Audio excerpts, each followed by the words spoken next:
जया एकादशी का महत्व।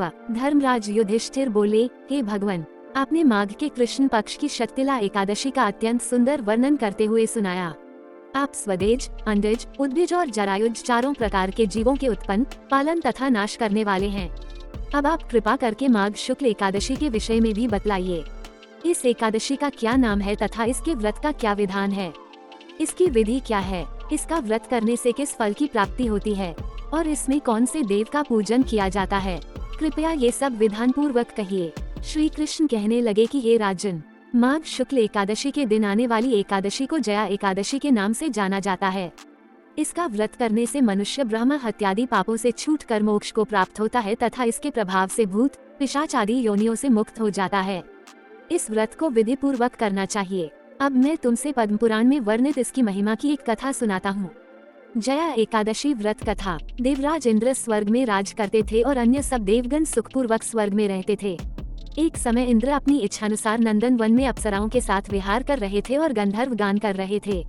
उन गंधर्वों में प्रसिद्ध पुष्पदंत तथा उसकी कन्या पुष्पवती और चित्रसेन तथा उसकी स्त्री मालिनी भी उपस्थित थे।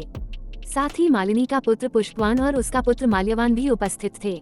पुष्पवती गंधर्व कन्या माल्यवान को देखकर उस पर मोहित हो गई और माल्यवान पर काम बाण चलाने लगी। उसने अपने रूप, लावण्य और हाव भाव से माल्यवान को वश में कर लिया। हे राजन, वह पुष्पवती अत्यंत सुंदर थी। अब वे इंद्र को प्रसन्न करने के लिए गान करने लगे, परंतु परस्पर मोहित हो जाने के कारण उनका चित्त भ्रमित हो गया था। इनके ठीक प्रकार न गाने तथा स्वर ताल ठीक नहीं होने से इंद्र इनके प्रेम को समझ गया और उन्होंने इसमें अपना अपमान समझकर उनको शाप दे दिया। इंद्र ने कहा, हे मूर्खों, तुमने मेरी आज्ञा का उल्लंघन किया है, इसलिए तुम्हारा धिक्कार है। अब तुम दोनों स्त्री पुरुष के रूप में मृत्यु लोक में जाकर पिशाच रूप धारण करो और अपने कर्म का फल भोगो। इंद्र का ऐसा शाप सुनकर वे अत्यंत दुखी हुए और हिमालय पर्वत पर दुखपूर्वक अपना जीवन व्यतीत करने लगे। उन्हें गंध, रस तथा स्पर्श आदि का कुछ भी ज्ञान नहीं था। वहाँ उनको महान दुख मिल रहे थे। उन्हें एक क्षण के लिए भी निद्रा नहीं आती थी। उस जगह अत्यंत शीत था, इससे उनके रोंगटे खड़े रहते और मारे शीत के दांत बजते रहते। एक दिन पिशाच ने अपनी स्त्री से कहा कि पिछले जन्म में हमने ऐसे कौन से पाप किए थे जिससे हमको ये दुखदायी पिशाच योनि प्राप्त हुई।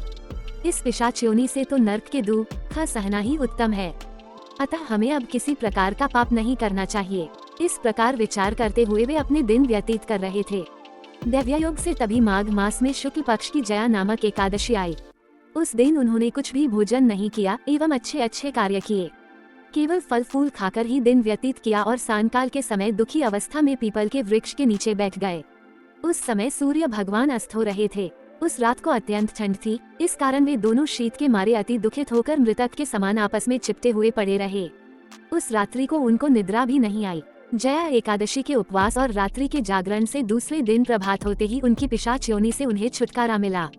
अत्यंत सुंदर गंधर्व और अप्सरा की देह धारण कर सुंदर वस्त्राभूषणों से अलंकृत होकर उन्होंने स्वर्गलोक को प्रस्थान किया। उस समय आकाश में देवता उनकी स्तुति करते हुए पुष्प वर्षा करने लगे। स्वर्गलोक में जाकर दोनों ने देवराज इंद्र को प्रणाम किया। देवराज इंद्र इनको पहले रूप में देखकर अत्यंत आश्चर्यचकित हुए एवं पूछने लगे कि तुमने अपनी यह पिशाच योनि से किस प्रकार छुटकारा पाया, अतः हमें ये सब बतलाए। माल्यवान बोले, हे देवेंद्र, भगवान विष्णु की कृपा और जया एकादशी के व्रत के प्रभाव से ही हमारी पिशाच देह छूटी है। तब इंद्र बोले कि हे माल्यवान, भगवान की कृपा और एकादशी का व्रत करने से न केवल तुम्हारी पिशाच योनि छूट गई, वरन हम लोगों के भी वंदनीय हो गए, क्योंकि विष्णु और शिव के भक्त हम लोगों के वंदनीय हैं, अतः आप धन्य है। अब आप पुष्पवती के साथ जाकर विहार करो।